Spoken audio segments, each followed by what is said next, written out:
Hello बच्चों, चलिए प्रश्न पढ़ते हैं।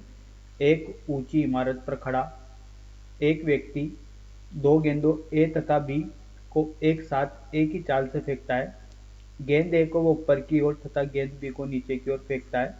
जमीन पर पहुंचते समय ए की चाल बी है तथा बी की चाल वी बी है हो जाती है, तो पहला विकल्प है वी ए बड़ा है वी बी से, दूसरा विकल्प है वी ए छोटा है वी बी से, तीसरा विकल्प है वी ए बराबर वी बी है, चौथा विकल्प है वी ए तथा वी बी के बीच संबंध इमारत की ऊंचाई पर निर्भर करता है।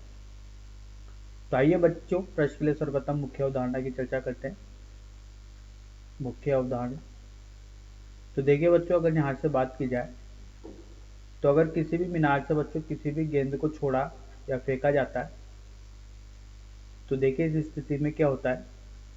ये एक मीनार है, सतह से बच्चों इसकी ऊंचाई कितनी है, ये एच ऊंचाई है। अब बच्चों इस एच ऊंचाई से इस मीनार को बच्चों यहाँ पर कोई व्यक्ति खड़ा है और इस गेंद को बच्चों ये ऊपर की ओर फेंकता है वी वेग से।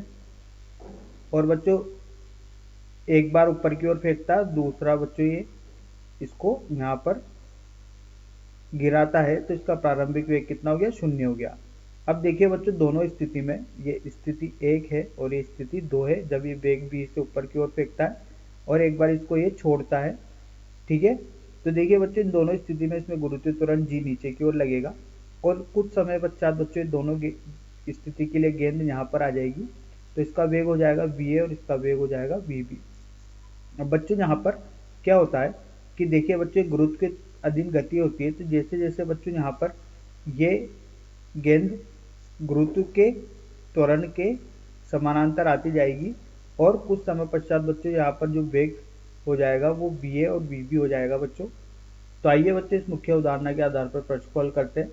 देखिए बच्चों, बोला गया है कि एक मीनार पर एक व्यक्ति खड़ा हुआ है। ठीक है, तो एक व्यक्ति को खड़ा करते हैं बच्चों एक मीनार पर। ये सतह है, यहाँ पर एक व्यक्ति खड़ा हुआ और देखिए बच्चों,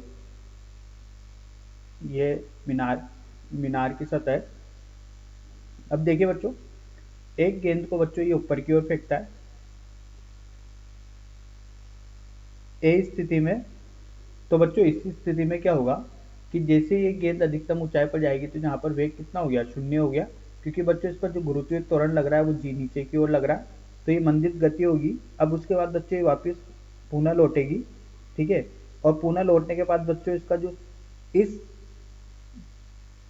मीनार की सतह पर जो वेग हो जाएगा बच्चों, वो प्रारंभिक वेग के बराबर हो जाएगा। और जैसे जैसे बच्चों नीचे आती जाएगी नीचे आती जाएगी, तो ये गुरुत्व के अधीन गति होगी, तो इसका यहाँ पर आकर वेग कितना हो जाएगा, वी ए हो जाएगा।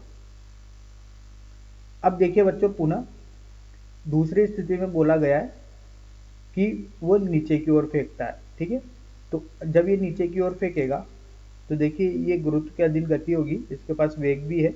ठीक है, तो यहाँ पर आके इसका वेग कितना हो जाएगा, वी बी हो जाएगा। ये बी स्थिति की बात है। तो पहली स्थिति में बच्चों ऊपर फेंका गया था वी ए वेग से, दूसरी स्थिति में वी बी वेग से नीचे की ओर फेंका गया है। ठीक है, तो बच्चों ये जब जमीन पे पहुंचेगी तो इनके वेग हो जाएंगे बच्चों, एक समान चाल से फेंक रहा है बच्चों, तो इसको वी ए लेते हैं। देखिए, अगर एक समान चाल से बोला गया है तो यहाँ पर बच्चों ये होगा बच्चों v, ये भी v होगा। ठीक है, तो देखिए बच्चों, जब ये जमीन पे पहुंचेगी तो इनके वेग वी ए और वी बी हो जाएंगे, दोनों बोल के। ठीक है, तो देखिए बच्चों, जो जब ये जमीन पे पहुंचेगी दोनों स्थिति के दौरान, तो इनके जो वेग होंगे ये बराबर हो जाएंगे बच्चों। ये इस बात पर निर्भर नहीं करेंगे कि ऊपर फेंके गए नीचे फेंके गए, क्योंकि जब ये ऊपर फेंका गया तो जब ये मीनार की सतह पर आएगी तो इसका वेग बच्चों वो वापस कितना हो जाएगा, वी हो जाएगा। ठीक है, तो ये दोनों केस क्या हो जाएंगे बच्चों, बराबर हो जाएंगे। इसका मतलब यहाँ पर जब ये सतह पर आएगी ये, ठीक है, तो ये सतह पर आने पर क्या होगा बच्चों, जो इसके वेग होंगे वी और वी बी क्या हो जाएंगे, बराबर हो जाएंगे। ठीक है, तो यही पूछा गया था कि इनकी चाल जो होती है उनमें बीच में संबंध क्या होता है, तो दोनों क्या हो जाएंगे, बराबर हो जाएंगे।